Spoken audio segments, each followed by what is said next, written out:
화란의 코리 텐붐 여사가 있습니다. 이분이 쓰신 주는 나의 피난처라는 책이 있습니다. 그녀는 악명 높았던 나치 수용소에서 신앙으로 이겨내신 분입니다.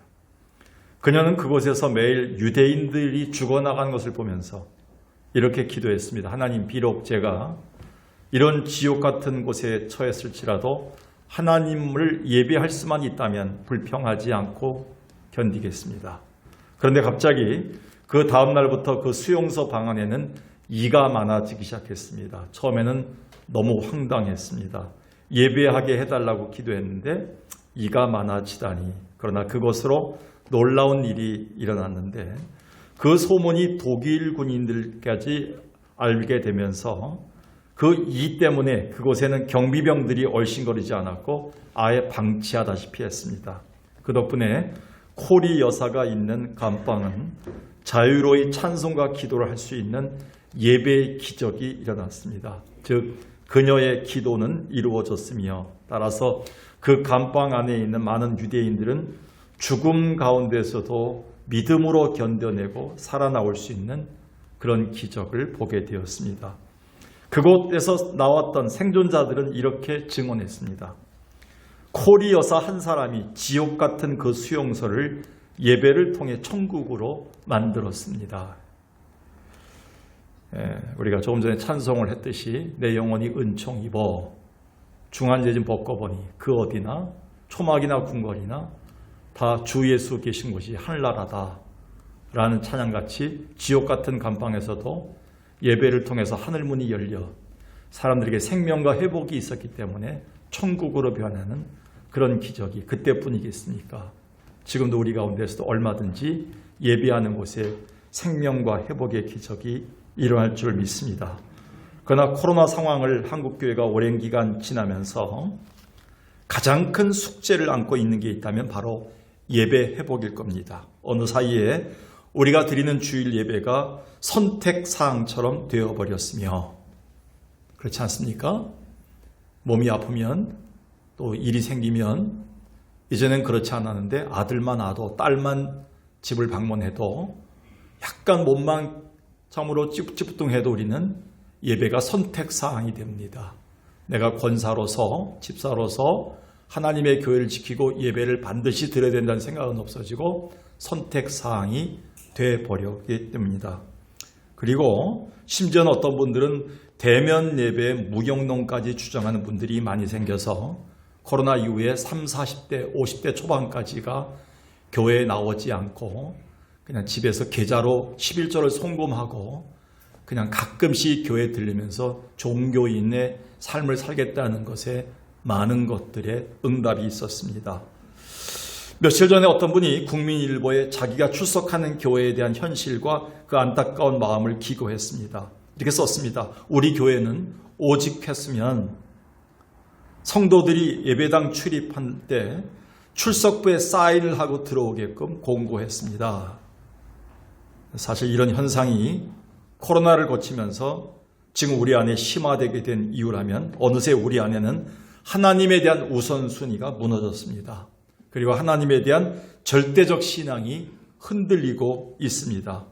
우리가 알다시피 예배란 주일 단 1시간을 드리는 형식적 예식이 아니라 가장 가치 있고 찬양받기에 합당하신 분께 드리는 최고 예절과 감사의 표현이기에 그리고 그런 신앙이 부재됐기 때문에 그들은 자연스럽게 예배가 선택사항이 되고 예배가 무너지고 있는 겁니다. 그런 면에서 주님이 만약 지금 2020년 이 겨울에 우리에게 오신다면 아마 이렇게 책망하고 우리의 신앙을 다시 세우실지 모릅니다. 지금부터 2700년 전 이사야 선지자는 하나님이 이스라엘 백성들의 예배의 모습을 보면서 한탄하시면서 하셨던 말씀을 이렇게 대신 전했습니다. 이사야 1장 12절입니다. 너희가 내 앞에 보이러만 오니 이것을 누가 너희에게 요구하였느냐? 내 마당만 밟을 뿐이라. 하나님이 오죽했으면 너희가 단지 나한테 인사만 하러 왔다. 얼굴만 보이러 왔다. 난 그걸 바라지 않는다. 내 자신, 너의 삶 전체를 원한다 라고 합니다.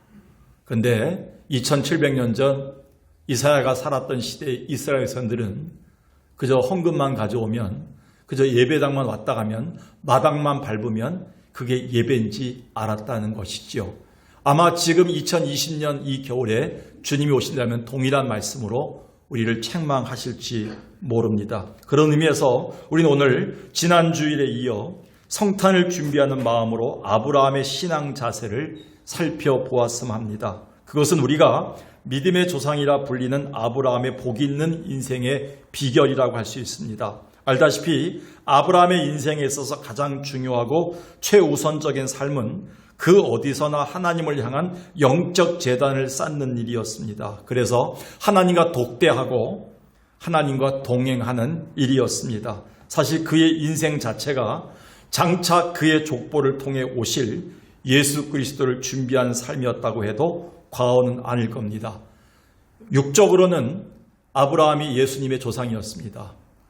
훨씬 어른이죠. 그러나 영적으로는 아브라함도 하나님이신 예수 그리스도의 자손입니다. 영적 자손입니다.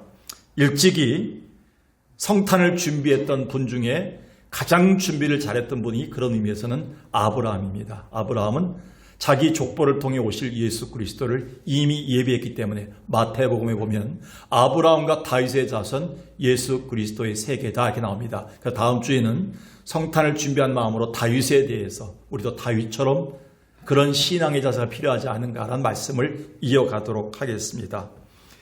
그의 인생 자체가 예수 그리스도를 준비한 인생이었다면 성탄을 준비한 우리에게 가장 적합한 인물이 바로 아브라함이 아닐까요? 오늘 성경 본문 중에 7, 8절을 보겠습니다.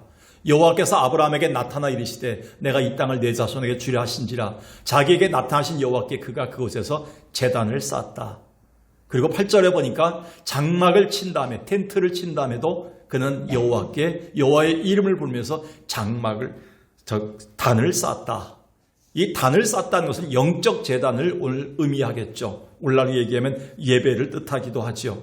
아브라함처럼 유목민인 베두인족에게 있어서 그들이 계속 이동하는 한 참으로 태양을 막고 추위를 막고 그리고 그들이 모래바람을 막을 수 있는 것은 장막밖에 없습니다. 가축이나 사람이나 장막을 치는 일이 가장 중요한데 아브라함은 언제나 그의 삶의 우선순위는 하나님을 위한 제단을 쌓는 일이 먼저였습니다.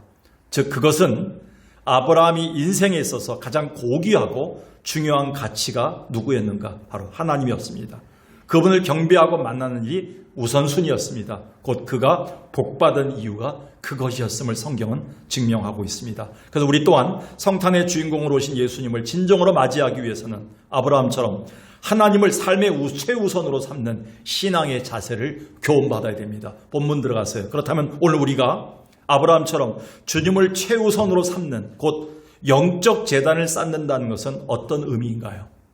아브라함처럼 그의 삶의 가장 우선적인 게 영적 제단을 쌓는 것이었는데 그건 어떤 의미를 가지고 있는가요? 첫 번째는요, 지금까지 인도하신 하나님의 은혜를 잊지 않는다는 것입니다. 오늘 본문에서 우리는 아브라함이 영적 제단을 쌓았던 그 동기를 주목해야 됩니다. 5, 6절을 다시 보겠습니다. 아브라함이 그 아내 사레와 조카 롯과 하란에서 모든 소유와 얻은 사람들을 이끌고 가나안 땅으로 가려고 떠나서 마침내가 나오기 전까지 하란 땅에 머물렀지요. 거기서 많이 죽기도 하고 모든 것을 버리기도 하고 거기서 오랜 세월을 보내기도 했습니다. 그래서 그는 다시 하나님이 약속하신 인도하신 땅 가나안 땅에 이를 때 마침내라고 얘기합니다. 이 길을 여러 학자들의 그 생각이 구구하지만 여러 사람들의 설이 구구합니다. 그런데 정확하게는 모르지만 한 3,000km를 얘기합니다. 그 당시에 운송수단이 좋지 않고 걸어만 다니는 낙타에게 짐을 의지하고 걸어만 다니는 시대에 3,000km를 하나님의 약속만 믿고 왔다는 것은 굉장히 큰 겁니다. 아브라함이 대단한 사람이죠. 가족들을 이끌고 재산을 가지고 3,000km를 하란을 거쳐서 이동했는데 마침내 가나안 땅에 왔습니다. 웬걸? 그런데 6절에 보니까 그 땅에 이미 살고 있는 거주민들이 많은 거예요. 자기는 나그네로 온 거예요. 여기 주인이 따로 있는 거예요. 깜짝 놀랍니다. 이때가 얼마나 힘들었을까요? 그런데요, 가장 먼저 이런 아브라함의 마음을 알고 나타나신 분이 하나님이십니다. 7절 보겠습니다. 여호와께서 아브라함에게 나타나 이르시되 내가 이 땅을 내 자손에게 준다고 하지 않았느냐? 마음이 흔들리느냐? 아브라함아, 내가 준 약속 기억하느냐? 그때 다시 아브라함은 그 약속의 말씀을 마음에 다시 새기면서 하나님께 가장 먼저 예배 제단을 쌓았습니다. 돌로 제단을 쌓고 하나님께 예배를 드렸습니다. 이 예배는 무엇보다도 하나님의 약속을 다시 생각하게 하시고 하나님이 인도하심에 대한 감사의 제단이었겠지요. 무엇보다도 우리는 지금까지 인도하신 하나님의 은혜를 잊지 않는다면 매주마다 여러분 여기서 만나셔야 됩니다. 저를. 혹시 매주마다 일주일을 시작하는 첫날, 안식 후 첫날인 바로 부활주일을 기념했던 오늘날인 주일날 아침에 일어나서 봤을 때 나는 일주일 지나면서 내가 다 돈 벌었고 내가 다 잘났고 내가 다 했고 내가 다 자녀 지켰고 내가 다 열심히 해서 이만큼 됐다고 생각하시는 분 있다면 교회에 나오지 않으셔도 됩니다. 예배 자리에 앉지 않으셔도 됩니다. 가끔 필요할 때만 오셔도 됩니다. 그런데요, 매번 하나님이 지금까지 인도하셨다, 나를 여기까지 오게 하신 분은 하나님이다라는 말이 조금이라도 나온다면 우리는 무조건 기어서라도 하나님께 나와 영적 재단을 쌓아야 된다. 아브라함이 우리에게 그걸 가르쳐줬고 성탄절은 우리에게 그 회복을 가르쳐주는 날이라고 할 수가 있습니다. 그 이전에도 하나님이 약속하신 것들인데 재차 확인되는 순간 하나님의 신실하심과 친절한 은혜 앞에서 아멘과 동시에 그 입술이 감사의 제단으로 바뀐 것입니다. 하나님이 지금까지 인도하신 것에 대한 감사도 그 예배의 중심이었습니다. 우리도 마찬가지입니다. 예수를 믿고 신앙생활을 시작하게 되면 뭔가 술술 잘 풀리고 잘 될 줄 알았는데 사실 우리가 사는 세상은 녹록치가 않습니다. 그렇다고 우리가 포기하고 낙심했나요? 그럼에도 우리가 주님의 놀라운 은혜와 인도하심을 경험하면서 여기까지 잘 극복하고 온 것 아니겠습니까? 그래서 우리가 생각하는 예배하는 이유가 무엇입니까? 바로 그것은 하나님의 은혜에 대한 감사입니다. 그래서 시편 기자는 116편에서 이렇게 얘기합니다. 여호와께서 내게 주신 은혜를 내가 여호와께 무엇으로 보답할까? 우리가 이런 얘기를 많이 합니다. 농담 삼아. 밥 사준 사람은 늘 기억하고 있는데 돈 낸 사람이죠. 밥 받아먹은 사람은 잊어버린다. 저도 그래요. 어느 권사님이 해주셨지. 어느 집사님이 해주셨지. 근데 제가 이렇게 사준 거는 반드시 기억하고 있더라고요. 야, 우리가 이거 웃는 사람들은 다 경험자입니다. 근데 하나님을 이렇게 얘기하는 거예요. 일주일 침 보내면서. 야, 내가 너한테 베풀은 게 얼마나 많느냐? 내 시편 기자가 기억해냈어요. 내게 주신 은혜를 내가 여호와께 무엇으로 보답할꼬. 그게 예배야. 그래서 주일날 빈손 들고 오지 않습니다. 우리는. 우리의 몸과 마음과 물질을 가지고 주 앞에 나와서 정성을 다해 드리는 거예요. 핸드폰도 고이 접어서 놓는 거예요. 어떤 사람은 예배 드리면서 핸드폰 카톡하는 사람이 있어요. 누구라고 얘기 안 합니다. 어떤 사람은 예배 드리면서 온갖 뉴스를 다 봅니다. 어떤 사람 예배 드리면서 목사님 설교를 이렇게 검색하는 사람도 있어요. 이게 맞는 얘기인가 틀린 얘기인가? 우리 교회는 아니겠죠. 식광교회는 그렇게 한다는 거예요. 우리는요, 중요합니다. 아브라함이 왜 그 어려운 마침내 가나안 땅에 도착해서도 그것도 앞에 놓여있는 싸워야 될 적들을 보면서도 왜 하나님이 나타나서 약속하는 그 순간에 예배부터 드렸는가? 그것은 지금까지 인도하신 하나님의 은혜와 앞으로 인도하실 하나님의 은혜에 대한 은혜를 주신 분에 대한 감사의 표현이었다는 것입니다. 그래서 이렇게 얘기합니다. 내가 감사 제사를 드리겠다 이렇게 얘기합니다. 예배는 다른 말로 감사 제단이라고 얘기할 수 있습니다. 이후에 아브라함은 감사의 제단을 쌓은 후 베델 동편 산으로 갑니다.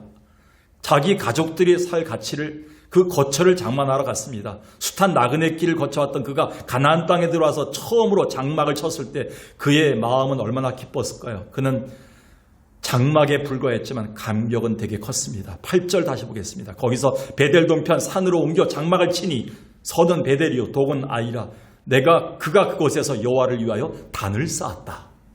두 번째 단을 쌓은 것, 두 번째 예배 드린 건 가정 예배입니다. 제가 그래서 목회하면서 기쁠 때가 뭐냐면 성도들이 집을 장만했다든지 사무실을 만들었다든지 사업장을 만들었을 때 이렇게 그 화장지 들고 갈 때 가장 기쁩니다. 가서 기도하다 보면 초라한 곳이라도 작은 곳이라도 그래도 목사님의 말씀을 받고 기뻐하며 하나님께 먼저 감사하는 걸 볼 때 너무 기쁠 때가 많아요. 아브라함도요. 마침내 그 장소에 왔을 때 하나님의 약속 앞에 감사제단을 드렸고요. 그 다음에 자기 집을 장만한 다음에 하나님께 감사제단을 드렸습니다. 우리가 왜 예배해야 될까요? 왜 우리의 삶의 우선순위에 최우선으로 영적 제단을 쌓아야 될까요? 지금까지 우리에게 베풀어진 하나님의 은혜가 크기 때문에 그렇다는 것이죠. 그러나 아브라함은 집이 몇 평인데, 내가 어느 지역인데, 강남도 아닌데, 이거 집이 얼마짜리인데 뭘 예배를 드려, 이렇게 하지 않았습니다. 그는 그저 먹고 누울 수 있는 장막을, 텐트 하나 쳐준 것 때문에 하나님께 감사드린 것이지요. 여러분, 감사가 돈이 많아서 감사드립니까? 우리가 몸이 다 낫기 때문에 감사드립니까? 지금까지 나를 인도하신 하나님이 계시기 때문에 감사드리는 게 아닐까요? 매 주일마다 그 하나님이 먼저 생각나거든 이 자리에 얹으셔서 기도하고 계시기 바라겠습니다. 하나님 기뻐하실 겁니다. 근데 로마 교인들은 그렇지 않았어요. 로마 교인들은 일찍이 하나님 앞에 나가서도 모두가 그렇지 않았던 것 같아요. 바울은 로마 교회에서 이렇게 책망합니다. 하나님을 알 때 하나님을 영화롭게 하거나 하나님께 감사하지도 않는다. 오히려 마음이 허망해져서 미련한 마음이 어두워졌다. 왜? 자식을, 물질을, 사업장을, 직장을 더 하나님보다 더 경배하고 섬기기 때문에 그렇다 이렇게 얘기하는 거예요. 주일날도 와서 돈 벌 걱정, 직장 걱정, 내 사업 걱정, 주일날도 와서 자녀 걱정, 이거 하고 있으면 하나님이 어떻게 하겠습니까? 내 마당만 밟고 가는 것이다 이렇게 얘기합니다. 찬양받기에 합당하신, 감사받기에 합당하신 그분께만 영화와 감사를 드리는 것이 영적 제단입니다. 그 하나님께 마지막 달을 우리가 보내면서 성탄절을 준비하면서 더욱 우리의 감사의 마음이 큽니다. 이번 다가올 성탄절은 주님에 대한 베풀어진 은혜가 더 크길 주의 이름으로 축원합니다. 지금까지 지내온 것 주의 크신 은혜라, 한이 없는 주의 사랑 어찌로 말하랴. 자나깨나 주의 손이 항상 살펴주시고 모든 일을 주 안에서 형통하게 하신. 2절까지 부르겠습니다. 우리가 몸과 마음이 얼마나 약합니까? 그러나 어떻게 살았습니까? 주님 그때마다 세임 주십니다. 물붓듯이 보시는 주의 은혜 족하다. 사랑 없는 거리에 난 한섬 길에 맺되 주의 손을 굳게 잡고 찬송하며 가리라. 아멘. 두 번째는요, 그렇게 바빠도 우리가 어떤 곳에서도 최우선적으로 영적 재산을 쌓아야 될 이유가 무엇입니까? 아브라함이 가장 먼저 영적 재산을 쌓은 어떤 의미입니까? 그것은 세상에서의 영적 싸움에서 승리를 선포한 것 때문입니다. 아브라함이 재단을 쌓았던 또 하나의 중요한 이유가 나옵니다. 6절을 보겠습니다. 아브라함이 그 땅을 통과하여 세겜 땅 모래 상술나무에 이르렀는데 그때 가나안 사람이 그 땅에 이미 거주해 있었습니다. 막막하지요. 꿈을 찾아왔는데 그 땅에 이미 살고 있는 사람들이 주인이 있는 거예요. 하나님이 여기가 네 땅이다 했는데 와보니까 이미 살고 있는 사람들이 있는 거예요. 막막했겠지요. 앞서 보았듯이 그때 하나님은 가장 먼저 나타나십니다. 나타나서 그 땅의 소유가 네 것이라고, 걱정하지 말라고, 네가 가질 것이라고, 땅의 진짜 소유, 진정한 소유는 바로 너라고 가르쳐줍니다. 나그네인 그에게 두렵고 걱정이 컸고 싸워야 될 전쟁 때문에 힘들었지만 그 싸움에서 하나님이 싸워주겠다는 약속을 받습니다. 그게 바로 7절이죠. 여호와께서 아브라함에게 나타나 가라사대 내가 이 땅을 네 자손에게 주리라. 미래형으로겠죠. 이 땅을 네 자손에게 주리라 했던 건 하나님이 너를 반드시 만들어 주겠다는 겁니다. 근데 그가 자기에게 나타나신 여호와를 위하여 그곳에 단을 쌓았다 이렇게 얘기합니다. 하나님은 불안해하는 아브라함에게 그의 염려와 걱정을 뛰어넘는 미래에 대한 분명한 승리를 보장해 주시는 약속을 주셨을 때 그 순간 아브라함은 장차 내게 주실 그 승리를 확신한 다음에 그 승리를 선포하는 게 찬양이었어요. 여러분 지난번에 말씀드렸죠? 성가대 찬양은요, 또 우리가 드리는 찬양은요, 하나님이 내게 해주신 것에 대해서 감사해서 드리는 찬양이 아니에요. 앞으로 싸워야 될 전쟁에 승리하기 위해서 찬양하는 거예요. 왜 우리가 기도합니까? 기도할 때 선포 기도해야 돼요. 우리 자녀가 지금 질병 가운데 있지만, 사업이 안 되지만, 우리 가정에 어려움이 있지만 주님이 분명히 승리해 주실 것을 믿고 감사합니다. 그게 찬양이에요. 해 주신 다음에, 베풀어 주신 다음에, 기적을 주신 다음에 찬양하는 건 누구나 할 수 있어요. 근데 명품 그리스도인들은요, 명품 하나님의 자녀들은요, 해 주실 것을 믿고 찬양하고 나가는 거예요. 그게 예배입니다. 예배는 승리를 선포하는 자리입니다. 왜 영적 재단을 쌓아야 될까요? 하나님이 주실 승리에 대한 영적 싸움에서 승리할 것에 대한 확신과 선포의 시간이기 때문에 예배하는 겁니다. 우리가. 그래서 찬양할 때 끝까지 부르세요. 어떤 성도들은 1절부터 4절까지 다 안 부르더라고요. 계속 다른 데 보면 다른 사람 보고 누가 늦게 오는가 확인하고 그거 하지 마세요. 찬송할 때 처음부터 마지막까지 부르세요. 제가 성경 봉독할 때 처음부터 마지막까지 봉독해요. 그 말씀 들을 때 졸지 마시고 처음부터 마지막까지 다 들으세요. 하나님이 저를 통해서 가장 가치 있고 합당하고 여러분의 생사화복을 주관하신 하나님이 여러분의 가정을 살리기 위해서 한 주신 생명의 약속, 승리의 약속의 말씀이기 때문에 이걸 하나도 놓쳐서는 안 됩니다. 뭐 또 나오는 예배인데 아니에요.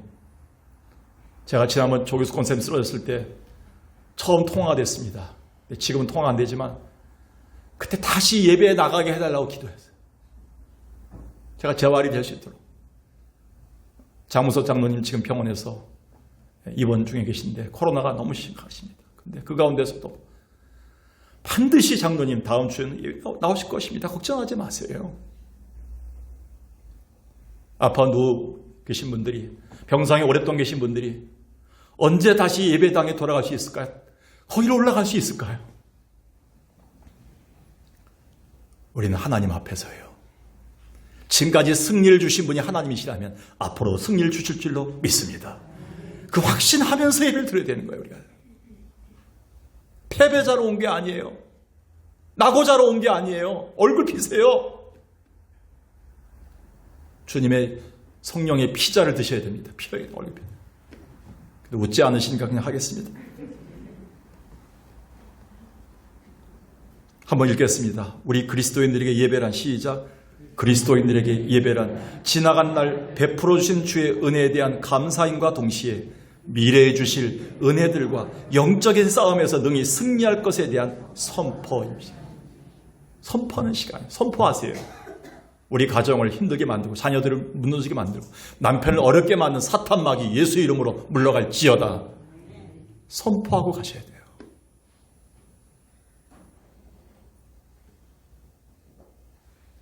오늘 말씀의 6절을 보니까요. 처음 도착한 땅이 세겜 땅입니다. 가나안 땅 입구에. 세겜이 뭐냐면 어깨, 히브리어로 어깨 또는 힘 있는 자가 짐을 져주는 것 이렇게 써 있습니다. 지명에 지나치게 의미를 부여한 것은 조심스럽지만 성경에 나와 있는 지명 하나하나가 다 의미 없는 게 있을까요? 문자적으로 보면 아주 힘 좀 쓰는 사람한테, 어깨를 쓰는 사람한테 내 짐을 다 부탁하러 나온 거예요. 예배는요. 이 세상에서 가장 큰 어깨이신, 가장 큰 힘 있는 분, 수고하고 무거운 짐을 다 져주신 분한테 와서 맡기는 시간인 줄로 믿습니다. 오늘 우리는 세겜 땅에 와 있는 거예요. 하나님께 우리를 모든 걸 맡기는 거예요. 내가 어떻게 감당하려고 가만히 앉아 계십니까? 기도도 안 하고 찬송도 안 하고 왜 가만히 앉아서 걱정, 근심, 염려하니까 그런다고 자녀들이 뭔가 자라나요? 맡기셔야죠. 누가 미워서 교회 안 나오고 뭐 때문에 교회 싣고 교회가 너무 멀고 또 뭐 때문에 힘들고 그렇게 하지 마세요. 지금 그럴 시간이 없어요. 매주마다 이 시간 되면 하나님 주님께 맡기러 갑니다. 내가 감당하지 못한 거 맡기러 갑니다. 저에게 오늘도 이 예배를 통해서 승리를 주세요.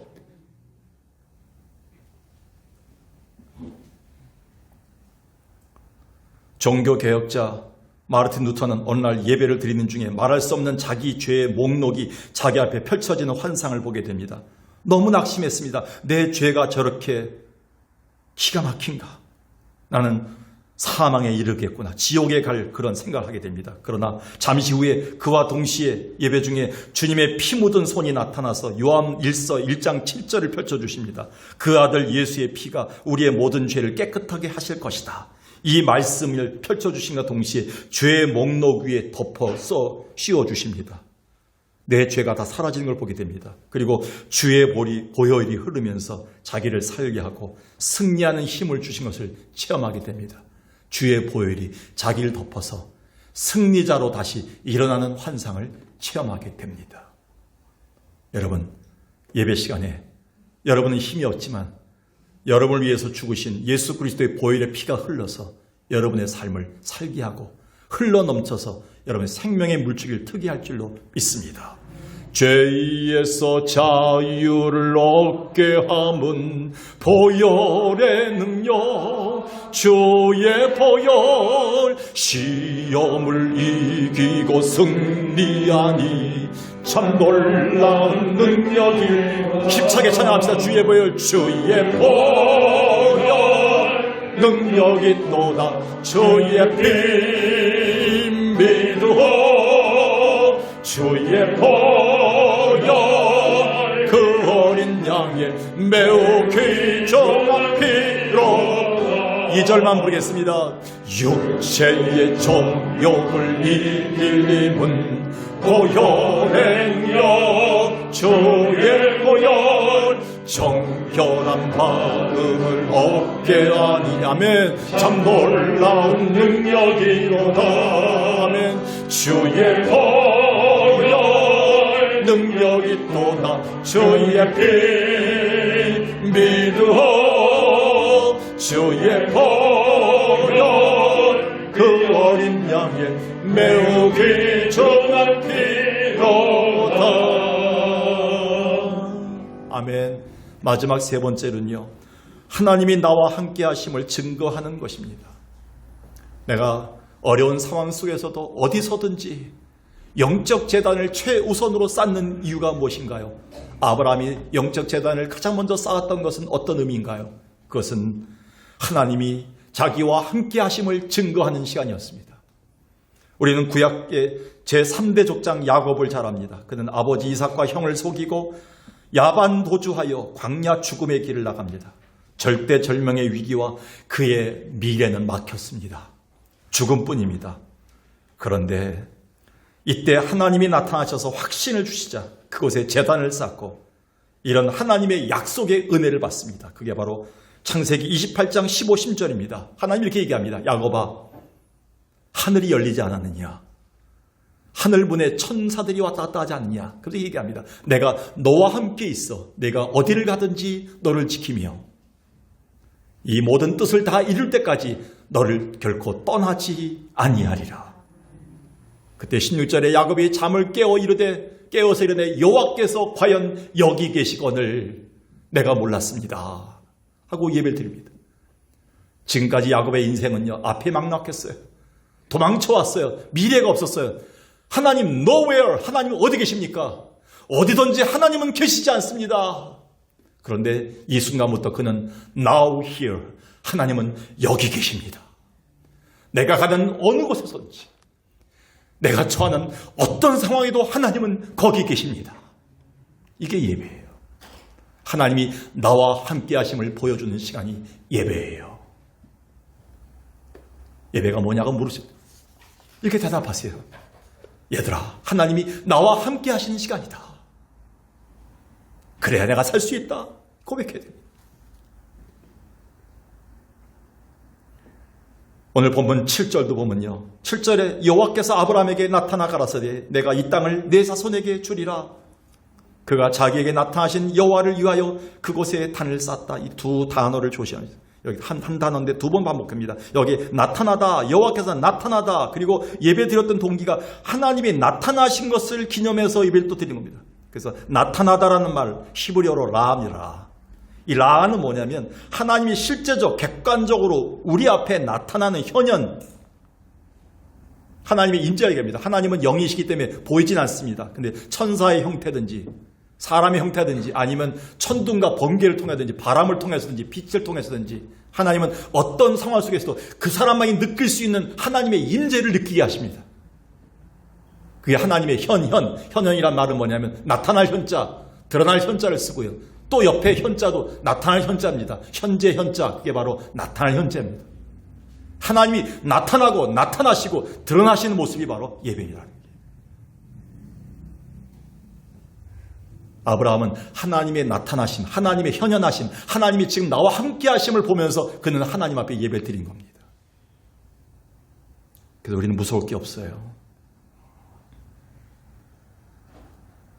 신앙 고백이 있기 때문에 전능하신 분이 계시기 때문에 천지를 지으신 분이 있기 때문에 나를 구원하신 분이 있기 때문에 그리고 지금도 통치하시는 성령이 있기 때문에 우리는 신앙 고백하면서 하나님 앞에서 하나님의 은혜에 대한 감사와 함께 하나님의 함께 하심을 예배할 수 있는 거예요. 그래서 예배 시간마다 사도신경을 우리가 고백하는 겁니다.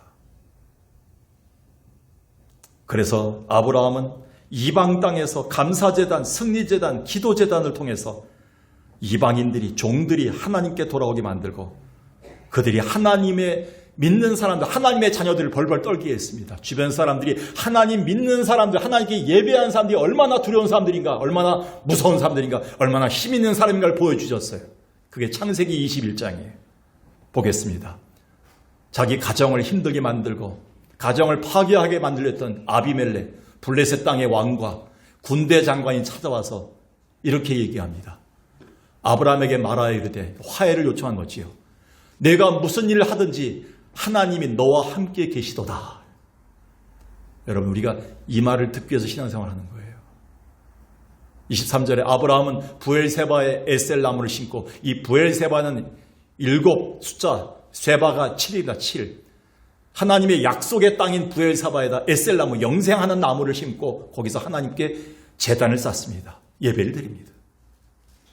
그런데 34절에 보니까 적국의 땅에서 자기를 힘들게 하는 위협의 땅인 블레셋 땅에서 여러 날을 평안하게 보냈다고 성경은 기록하고 있습니다. 어떻게 됐을까요? 그곳에 있는 사람들이 뭐예요? 아브라함이 누구와 함께 하심? 하나님이 아브라함께 하심, 아브라함이 하나님과 함께 하심을 봤기 때문에 그래요. 건드려서는 안 된다는 거예요.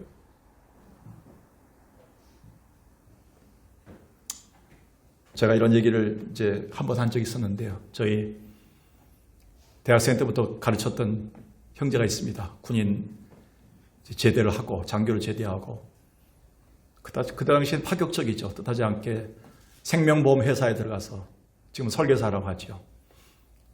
가서 일찍이 보험업계에 뛰어들었는데 지금은 교육부장이 돼서 그 업계에서는 꽤 유명한 강사가 되었습니다. 그 친구가 이렇게 얘기했습니다. 목사님, 제가 갑자기 여기까지 오게 된 거는 만나는 사람마다 제가 노래를 잘해요. 그 형제가. 그리고 악기를 잘 다룹니다. 그래서 처음 보는 사람들, 고객이 될 사람들을 만나자마자 무조건 5분 정도 시간을 달라고 하는 거예요. 제가 하나님 믿는 사람인데 자녀들을 위해서, 남편을 위해서, 아내를 위해서 기도해드리겠습니다. 사업을 위해서 기도해야겠습니다. 기도를 하는데 기도를 사양하는 사람이, 기도를 갖다가 거절하는 사람이 없더라는 거예요. 믿지 않는 사람들도. 그리고 그 앞에서 노래를 불러주니까 너무 좋아하더라고요. 100% 계약했답니다. 승승장구했답니다. 하나님께 예배하는 거예요. 부끄러운 거 아닙니다. 하나님의 무릎 꿇는 거예요. 부끄러운 거 아닙니다. 주일날 성경책 들고 교회 오는 거 부끄러운 거 아닙니다. 여러분, 자랑스러운 겁니다. 하나님이 함께 하심을 보여주시기 바라겠어요. 하나님의 승리를 보여주시기 바라겠어요. 성탄절이 얼마 남지 않았습니다. 성탄절은 바로 임마누엘의 날입니다. 하나님이 나와 함께 하심을 보여준 날입니다. 선물 교환하고 행사 치르고 그런 날이 아닙니다. 성탄절의 의미를 코로나 때 우리에게 새겨주셨어요. 행사를 치르지 않아도 깊이 와닿았어요. 성탄절은 뭐냐? 남녀가 만난 날이 아니에요. 백화점 간 날이 아니에요. 성탄절은 바로 하나님이 아들이신 예수 그리스도가 우리 가운데 오셔서 하나님의 힘이, 하나님의 능력이 우리와 함께하는 날이에요. 이걸 회복할 수 있는 복된 성탄절을 준비하는 여러분 되길 주의 이름으로 간절히 축원합니다. 이 시간에 우리 말씀 생각하면서 여기에 모인 우리 찬송 오랜만에 부르겠습니다. 이게 새 찬송가에 좀 들어왔더라고요. 그런데 우리가 좀 쉽게 부르기 위해서요, 복음성가를 따서 부르겠습니다.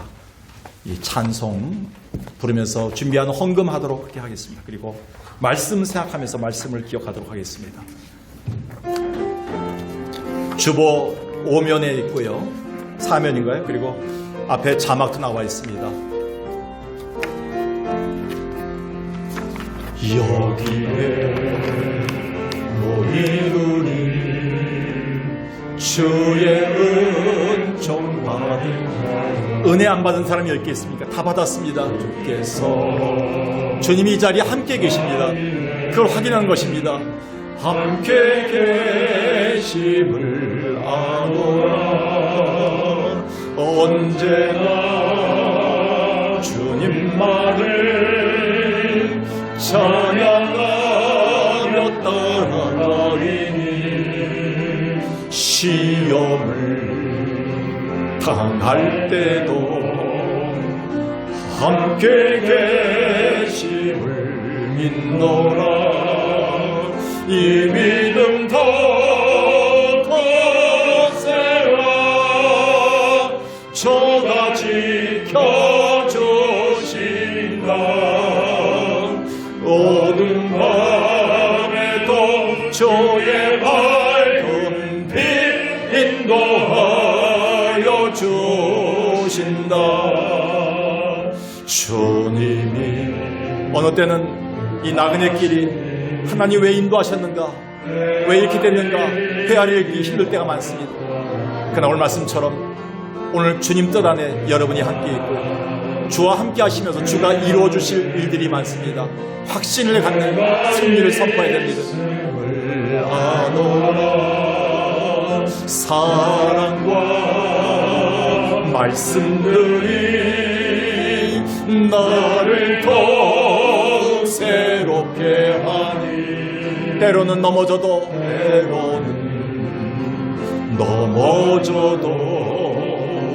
최후 섭리를 믿노라. 이 믿음 더 거세라. 저가 지켜주신다. 어두운 밤에도 주의 밝은 빛 인도하여 주. 이 믿음 더욱 굳세라. 후렴만 부르겠습니다. 이 믿음 더욱 굳세라. 저가 지켜주신다. 어두운 밤에도 주의 밝은 빛 인도하여 주신다. 살아계신 아버지 하나님,